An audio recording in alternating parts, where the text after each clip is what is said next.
Leaders, that's what I called you on the first day, and you're still leaders. And I think you can see why I indicated the first day that I love to work with young people. And I'm very happy to say that Jan is in my department. And you could see that we were dancing a little bit. But there was also little sleep because there was a lot of work to do. So I'm just going to leave you with a couple of points to consider. Points that I usually share with young professionals. And you're in a very fortunate position that you've been in the WMO building as probably the only scientific UN body with its own convention. There's a lot of permanent representatives out there, which you may recall, I indicated, it's the head of a National Meteorological and Hydrological Service of a particular country, representing that country, not only the Met Service, who would like to sit here, but they don't often have the opportunity. So you are privileged to be able to sit in the Salubasi of the WMO. So what have you learned this week? What will you take with you going forward?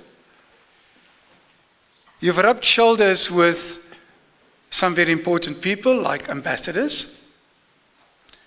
You've rubbed shoulders with some important people within this building, some non-important people like myself. But more importantly, you've rubbed shoulders with fellow leaders. One of the things that I often mention to people is every idea that you put on the table, and Jan will recall this every time, may not be accepted. However, consider the following. When it's not considered, dust yourself off, stand up, and start all over again. As failure as a leader is not an option. You can only learn from your mistakes. Even us at my age, we still make mistakes, but we learn from them. You heard at the French embassy, the ambassador indicating that we make mistakes for you to rectify. And you may make mistakes for your children to rectify. But we should learn from all of them. Because there's no tomorrow. Climate change is upon us. And we are feeling the brunt of climate change. We can't wait for tomorrow. The WMO is 150 years old, and I often say the following words. We've taken 150 years to build the foundations of this organization with excellent data, excellent processing systems. We don't have 150 years to get the message to the people on the ground, what's the impact of climate change and how to react to early warnings. We've got 5 years. And what are we going to do about it? Something else that I would like to leave with you is that we often find people applying for a position or in school and they want all to be leaders. You are all leaders, but they want to be at the top. We can't start at the top. We've got to climb the ladder of experience by ensuring that the first step we take, we understand, and we move to the next one. And I would like to use the following example. It's like climbing a rock. Each time you move a meter or two, what do? You put in your peg with your rope. In case you slip, you've got something to fall back on.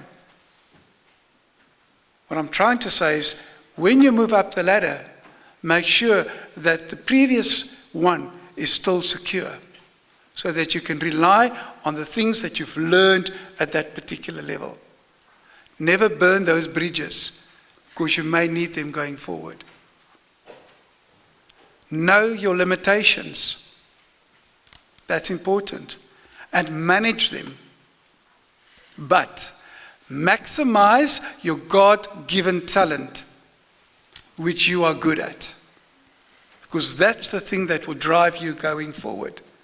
Not your weaknesses, your strong points. And each and every one of you are different. You've got to maximize those things. I'm really looking forward at the outcomes of the deliberations. And I can't make a promise that they will all be accepted and how we're going to incorporate them in our work going forward. But I will definitely listen very carefully and look at each and every one and see what can be done. Because I made a promise on the first day. I said, apply your minds and let's see what we can do. Because you've spent 3 days deliberating on the way forward. And I indicated, it's like sheep going off outside the box. Sometimes the shepherd says, come in a little bit, but you go out the box to find the solutions we can't always see. And those are the things that we'll be looking at. Those solutions we can't see, but what you can see. I truly hope that one day I will be seeing some of you, if not all of you, in some sort of way connecting to the WMO, either through expert teams or through Unify or whatever purpose. Because that's the way that you can build your own future. With that, I would like to thank you again for coming. On behalf of the Secretary General of the WMO, Professor Petri Talas. You are the leaders. You consist of 2/3 of our planet. And you need to be heard, you need to be there, you need to be seen. With those words, shukran, shishi, muchas gracias, spasiba, and merci. Much appreciated.